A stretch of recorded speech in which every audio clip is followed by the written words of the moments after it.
Hello, नमस्कार प्यारे बच्चों। मैं Vijay Bansal, math lecturer, Jakhal block, district Fatehabad से, हरियाणा एजुकेशन डिपार्टमेंट। आज हम अपनी मैथ की क्लास के अंदर कुछ सीखेंगे। यानी प्यारे बच्चों, आज हम जो शुरू करने जा रहे हैं, हमारी क्लास 10th का जो हमारा सेट 2 था वो है। ठीक है, आज ही की डेट के अंदर हमारे पास 4 अक्टूबर 2021 को क्लास 10th का, उसके हम क्वेश्चंस के बारे में बात करेंगे। सबसे पहले 5 क्वेश्चन आपको इन्होंने एमसीक्यू दिए थे। जैसे सबसे पहला क्वेश्चन है आपके पास, जो क्वेश्चन नंबर 1 है, इसमें कह रहा है सभी वृत्त डैश होते हैं, मीन्स ऑल सर्कल्स आर। ठीक है, जो सभी वृत्त होते हैं, क्योंकि त्रिज्याएं अलग अलग हो सकती हैं उनकी, तो इसलिए वो समरूप, इंग्लिश में हम क्या लिखते हैं, सिमिलर। ठीक है, ये बनेंगे आपके पास, मीन्स ऑप्शन बी आपके पास। एंड नेक्स्ट सेकंड क्वेश्चन आपके पास, इन्होंने कहा यदि दो त्रिभुजों की भुजाएं अनुपातिक हों और वे त्रिभुज समरूप कहलाते हैं तथा उनके संगत कोण बराबर होते हैं, इस समरूपता के नियम को क्या कहा जाता है। If and in two triangles corresponding sides are in the same ratio then their corresponding angles are equals। ठीक है, then this similarity is known as। तो इसमें आप देखें, हमें कह रहा है दो त्रिभुजों की भुजाएं अनुपातिक हैं आपके पास, means corresponding side in the same ratio then their corresponding angles are equal। ठीक है, तब आपके पास इसके अंदर आपके पास क्या कहलाएगा, साइड्स हमारे पास रेशो में, उनके क्रॉसपॉन्डिंग एंगल्स मीन उनके बीच वाले एंगल्स आपके पास इक्वल हो जाएंगे, तो एस सिमिलरिटी रूल, समरूपता नियम लग जाएगा, मीन्स आपके पास ऑप्शन डी बन जाएगा। एंड नेक्स्ट देखेंगे तीसरा क्वेश्चन, एक्स अक्ष से बिंदु 2 3 की दूरी, मान लीजिए हमारे पास ये एक्स अक्ष से कहा है पॉइंट आपके पास 1 2 1 2 3, ये आपके पास 2 3 पॉइंट हो गया। इसकी एक्स अक्ष से दूरी मतलब ये दूरी, तो 1 2 3, जो वाई का मान होता है वही उसकी दूरी कहलाती है, 3 आपके पास हो जाएगा, mean option B. Next question number 4 देखेंगे आपके पास, इसमें क्या कह रहा है, पॉइंट 0 4 बिंदु कहा गया, लाइज ऑन किस बिंदु पर स्थित होगा आपके पास, क्योंकि x का मान 0 हो गया आपके पास, y का मान 4 हो गया, तो ये बिंदु यहाँ पर जाएगा, मीन्स आपके पास ये y एक्सिस पर बन जाएगा, मीन्स y अक्ष पर, मीन्स आपके पास हिंदी में हम क्या लिखते हैं, y अक्ष। तो ऑप्शन आपके पास क्या बन गया आपका, बी। एंड नेक्स्ट देखेंगे क्वेश्चन नंबर 5, इसमें हमें क्या कह रहा है, कहना एक वृत्त पर दूसरे बिंदु से 60 डिग्री कोण पर स्पर्श रेखाओं के बनाने के लिए वृत्त के उन दो त्रिज्याओं के अंतिम बिंदुओं पर स्पर्श रेखाएं खींचना आवश्यक है। त्रिज्याओं के बीच का कोण बताएं क्या होगा। To construct a pair of the tangents to a circle at angle of the 60 degree to each other, it is needed to draw tangents at the end points of those two radii of to the circles, the angle between their should be. Means आपके पास किसी बाहरी बिंदु से हमने जो tangents draw करनी है, स्पर्श रेखाएं ड्रॉ करनी है, ठीक है, उनके बीच का जो कोण है वो 60 डिग्री दिया गया है, और ये करने के लिए हमें त्रिज्याओं के वृत्त पर जो अंतिम बिंदु होंगे उन पर हमें ये स्पर्श रेखाएं खींचनी होंगी। ठीक है, तो आपकी ये त्रिज्याओं के बीच में कितने डिग्री का कोण बनाना होगा, क्योंकि त्रिज्या स्पर्श रेखा के साथ रेडियस टेंजेंट 90 डिग्री का एंगल बनाती है, तो 180, और क्वाड्रिलेटर बन गई, चतुर्भुज के चारों कोनों का जोड़ 360 डिग्री होता है, जिस चीज़ के कारण ये इन दोनों का जोड़ 180 डिग्री, ये 60, तो ये कितने का हो जाएगा, 120 डिग्री का बन जाएगा, मीन्स आपके पास ऑप्शन डी बन जाएगा आपके पास। ठीक है, एंड नेक्स्ट देखेंगे क्वेश्चन नंबर 6, इसमें हमें क्या कह रहा है, दो समरूप त्रिभुजों का अनुपात 3/7 है, तो इन त्रिभुजों के क्षेत्रफलों का अनुपात, if the two similar triangles are in the ratio 3/7 then area of the triangles, this triangles will be in the ratio, तो 3/7 की आप स्क्वायर कर देंगे, it means 9/49, means 9:49। Question number 7 में क्या कह रहे हैं, एक ट्रायंगल है आपके पास ABC, उसके मिड पॉइंट आपके पास दिए गए हैं, DEF, एक ट्रायंगल बनाई गई है। अगर हम इसकी साइड को 1 मान लें, ठीक है, तो ये आपके पास 2 हो जाएंगी पूरी साइड, मीन्स ये पूरी साइड आपके पास 2 बन जाएगी। ठीक है, और 2 बनने का मतलब क्या हुआ, साइड के बीच में रेशो 1 रेशो 2 होगी। ठीक है, और इसके एरिया में 1 का स्क्वायर 1, 4 2 का 4, तो 1:4 आपके पास ये आपका आंसर बन जाएगा। ठीक है, नेक्स्ट देखें, कोण 60 डिग्री और 120 डिग्री के समद्विभाजक हो गए, the bisector of the angle 60 and 120। Bisector मतलब जो इसको 2 बराबर भागों में बांट देंगे। 60 डिग्री का बाइसेक्टर आपके पास क्या होगा, 30 डिग्री, और 120 डिग्री का बाइसेक्टर क्या होगा, 60 डिग्री। ये आपके पास आंसर बन जाएंगे। नेक्स्ट देखेंगे क्वेश्चन नंबर 9, एक चतुर्भुज के सभी कोणों का योग 360 डिग्री था, sum of the all angles of a quadrilateral is 360 degree. True, means सत्य है ये आपके पास। ठीक है, एंड नेक्स्ट देखेंगे क्वेश्चन नंबर 10, इसमें आपको ये त्रिभुज दी हुई है इन्होंने, ठीक है, ये ओ बिंदु दिया गया है, डी सी ए बी। ये कौन इन्होंने आपके पास कौन सी ओ बी, सॉरी ये वाला कौन दिया गया आपको 115 डिग्री का, और आपसे डी ओ सी ये वाला कौन पूछा है इन्होंने, ठीक है। बाकी इन्होंने इन दोनों ट्रायंगल्स को सिमिलर भी दिया हुआ है, डी ओ डी सी को ओ बी ए के, हमें कोई चक्कर नहीं है, हमसे एंगल डी ओ सी ये वाला एंगल पूछ रहा है और आपको ये एंगल दिया गया। तो मान लीजिए अगर आप इसको 1 नंबर कह दें और इस एंगल को 2 नंबर कह दें तो 1 + 2 = 180। हिंदी इंग्लिश में हम इसे लीनियर पेयर कह लेते हैं और हिंदी में हम इसे रैखिक युग्म।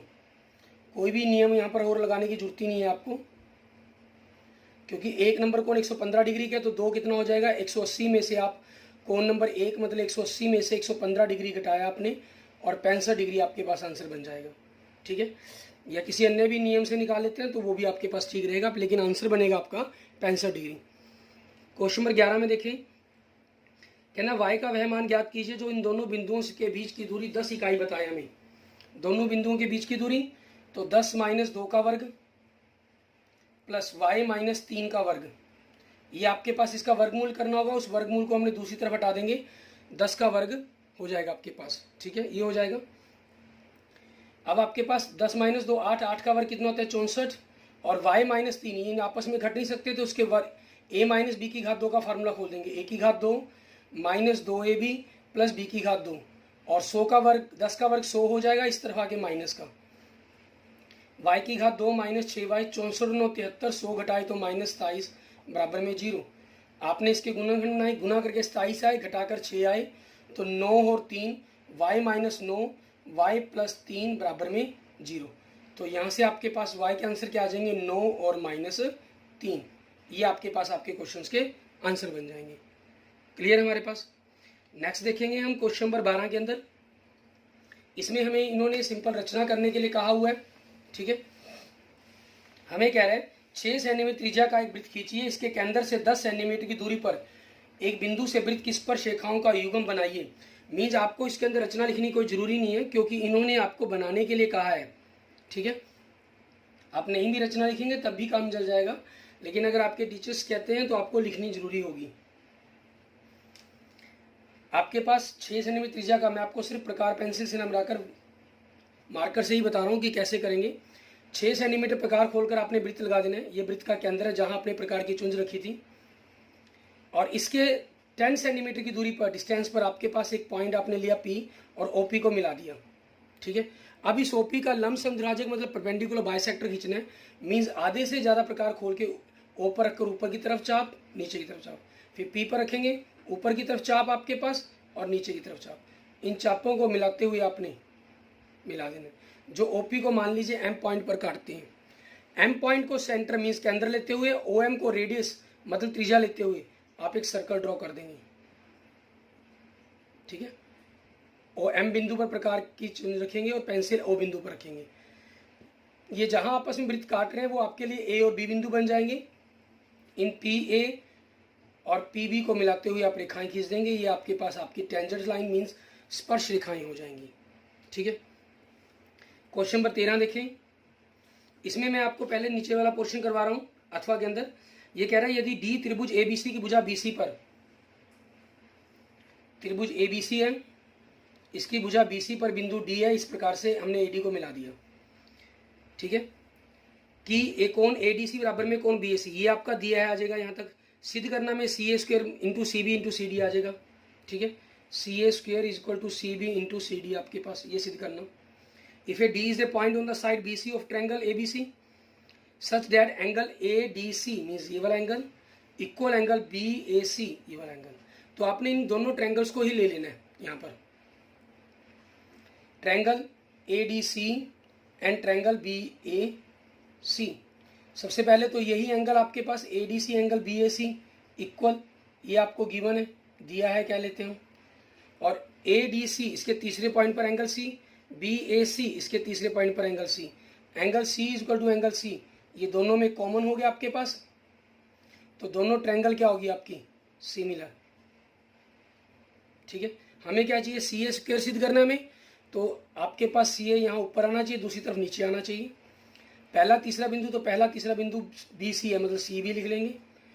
यहाँ सी ए दूसरा तीसरा बिंदु, तो दूसरा तीसरा बिंदु डी सी है, इसको सी डी लिख लेंगे। क्रॉस गुना कर दी, सी ए स्क्वायर बराबर में सी बी गुना में सी डी, क्रॉस गुना करके आपके पास आपको जो सिद्ध करने के लिए कहा गया था वो सिद्ध हो जाता है हमारा। ठीक है, इसके बाद हम इसका पहला भाग देखते हैं अथवा में क्या दिया हुआ है। ठीक है, ये आपके पास 7th चैप्टर का क्वेश्चन बन जाता है। थोड़ा सा हमारे लिए एक अलग प्रकार का क्वेश्चन चाहिए। आपको इस क्वेश्चन में 13 के अंदर क्या कहा है इन्होंने, आपको एक लाइन दी हुई है पी और क्यू, ठीक है, जिसके निर्देशक दिए 3 -1 और 8 और 9। इन्होंने कहा रेखा x - y बराबर -2 बराबर 0 किस अनुपात में पी क्यू को मिलाने वाली रेखाखंड को विभाजित करती है। मीन्स कोई लाइन आपके पास जो इसको काट रही है और उस लाइन की इक्वेशन दी है इन्होंने ये। ठीक है, ये जिस बिंदु पर काट रही है मान लीजिए वो ए बिंदु है और हम मान लेते हैं वो इसको k अनुपात 1 के अंदर बांटता है, तो इसके निर्देशक आपके पास क्या है, x y है। ठीक है, अब ये k अनुपात 1 के अंदर बांटता है तो हम यहाँ से इसके x y का मान निकालेंगे। तो वो क्या बनेगा आपके पास, k को 8 से गुना किया 8 k, 1 को 3 से गुना किया 3 बटा में k + 1। दूसरा 9 को k से गुना किया 9 k, 1 को -1 से गुना किया -1 बटा में k + 1। ये आपके पास इस लाइन के, ये ए बिंदु के निर्देशन का आगे जो इस लाइन का बिंदु भी है इस लाइन का बिंदु भी है, दोनों का आपका प्रतिच्छेद बिंदु है आपके पास ये। ठीक है, अब ये दोनों ही इक्वेशन को सेटिस्फाई करेगा। अब हम क्या करेंगे, हमारे पास नाउ हम इसके अंदर पुट कर देंगे x की जगह 8k + 3 बटा में k + 1 माइनस y की जगह 9k - 1 बटा में k + 1 -2 बराबर में 0। इनका हम लघुत्तम ले लेंगे k + 1, तो यहाँ तो आपके पास 8k + 3 ही आ जाएगा, माइनस के कारण इसके निशान बदल गए और k + 1 को इससे गुना करेंगे तो 2k + 2 बनेगा, माइनस के कारण इसके भी निशान बदल जाएंगे। आपके पास ये दूसरी तरफ जाके गुना का हो जाएगा और 0 से गुना करके ये 0 हो जाएगा आपके पास। तो 8k 9 और 2 माइनस किया तो -11k, 3 और 1 4, 4 में से 2 गए माइनस +4 -2 बराबर में 0। तो -3k + 2 बराबर में 0, -3k 2 दूसरी तरह के प्लस का हो जाएगा, माइनस से माइनस कट गया तो k क्या आ गया 2/3। तो इट मीन्स आपका जो अनुपात है, हम कहें या इंग्लिश में हम इसे रेशो कह लेते हैं, वो क्या हो जाएगा 2:3, क्योंकि आपकी जो रेशो हमने k:1 मानी थी, k की जगह इसको रखेंगे तो 3 दूसरी तरफ गुना कर दिया हमने। Clear? Okay, thank you friends, thank you students. अगर आपको मेरी वीडियो अच्छी लगी तो इसको लाइक करें, अपने दोस्तों मित्रों से इसको जरूर शेयर करें। अन्य किसी भी प्रकार की प्रॉब्लम के लिए मुझे मैसेज कर सकते हैं, कमेंट कर सकते हैं। और अगर आपने अभी तक मेरा यूट्यूब चैनल विजय जाखल बंसल मैथ को नहीं सब्सक्राइब किया है तो please subscribe my YouTube channel Vijay Jakhal Bansal math. Okay, thank you friends, thank you students.